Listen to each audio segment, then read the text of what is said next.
If you read Acts 28, Paul was placed under house arrest in his own rented apartment in Rome. He seemed to have further been under some kind of imprisonment under Caesar. It was towards the end of this Rome imprisonment that he wrote the letter, as Philippians. Now, the question is, why did Paul write Philippians? You see, from Paul's second missionary journey, the Philippian church were the only ones who sent financial support to Paul as far as church support is concerned. Paul wasn't the kind of person who asked people for things, so what they did was actually notable.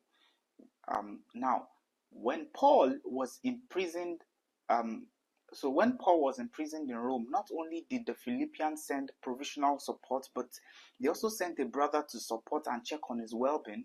The care this church showed Paul made Paul have this kind of personal relationship with them and was free enough to share his verdict and personal situation with them, all because they really cared. Now, Paul planted the Philippian church during his second missionary journey. By the time Paul set out for his third missionary journey, he visited this Philippian church twice. Now, so how did Paul come about the Philippians?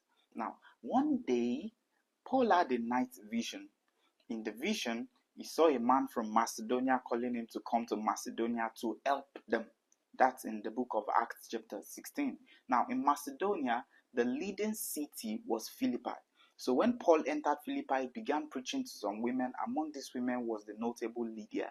Now, if you remember the demon-possessed girl who kept following Paul and Silas, saying they were the servants of the Most High, but she was doing that out of divination spirit, until Paul casted out the demon. And then, because of that, Paul and Silas were thrown into jail.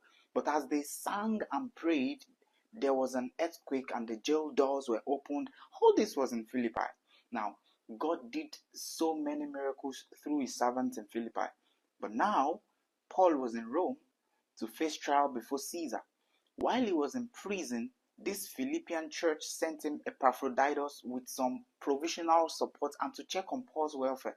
So while Epaphroditus was with Paul, eventually Epaphroditus became so sick that he almost died. When he got better, Paul decided to send him back to Philippi, but with a letter. Now, going through this letter, Paul first showered them with love, acknowledgement, and appreciation for being a part of the gospel. He made them understand that he writes to them from prison, but that his current state serves as a platform to also advance the gospel of Christ, as all the prison guards and the staffs of the prison have been able to know he was